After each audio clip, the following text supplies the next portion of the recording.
तो छत्तीसगढ़ विधानसभा के उपाध्यक्ष रहे मनोज मंडावी के निधन के बाद खाली हुई भानुप्रतापपुर सीट पर 5 दिसंबर को वोटिंग होगी और 8 दिसंबर को नतीजे आएंगे।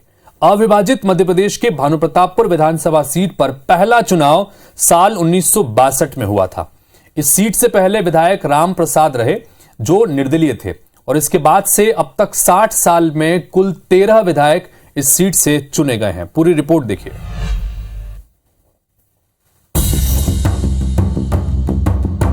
भानुप्रतापपुर विधानसभा सीट से अब तक कुल 13 विधायक चुने गए हैं। पहला चुनाव भले ही निर्दलीय ने जीता, लेकिन इस सीट पर सर्वाधिक बार कांग्रेस का कब्जा रहा। भानुप्रतापपुर सीट पर कांग्रेस ने कुल 6 बार जीत दर्ज की, जबकि भाजपा को 3 बार फतह मिली। भानुप्रतापपुर के सियासी इतिहास पर नजर डालें तो 1962 में राम प्रसाद निर्दलीय विधायक चुने गए। इसके बाद 1967 में प्रजा सोशलिस्ट पार्टी के जे हातोई जीते। 1972 में पहली बार कांग्रेस की सीट पर सत्यनारायण सिंह विधायक चुने गए। इसके अगले चुनाव में जनता पार्टी के प्यारेलाल सिंह विधानसभा पहुंचे। 1980 और 1985 में 2 बार लगातार गंगा पोटाई कांग्रेस की टिकट पर चुनाव जीते। इसके बाद 1990 में निर्दलीय झाड़ू राम रावटे को जीत मिली। भाजपा ने पहली बार 1993 में यहां खाता खोला और देवलाल दुग्गा को जीत मिली। अगले चुनाव में कांग्रेस ने वापसी की और मनोज मंडावी विधायक चुने गए।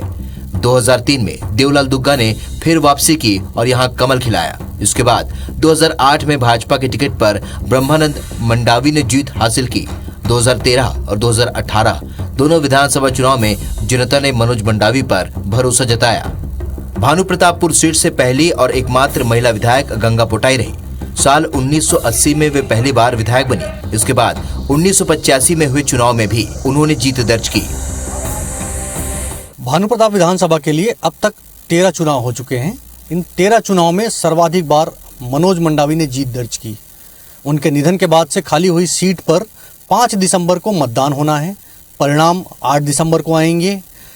उपचुनाव की तैयारी दोनों ही पार्टी तेजी से कर रही है और पूरा दमखम लगा रही है। सत्ताधारी पक्ष कांग्रेस ने पूरा दम लगाया है, वहीं विपक्षी पार्टी भाजपा भी कोई कसर नहीं छोड़ रही है।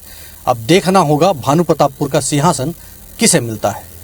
नजीर खान के साथ मनीष पांडे, IBC 24।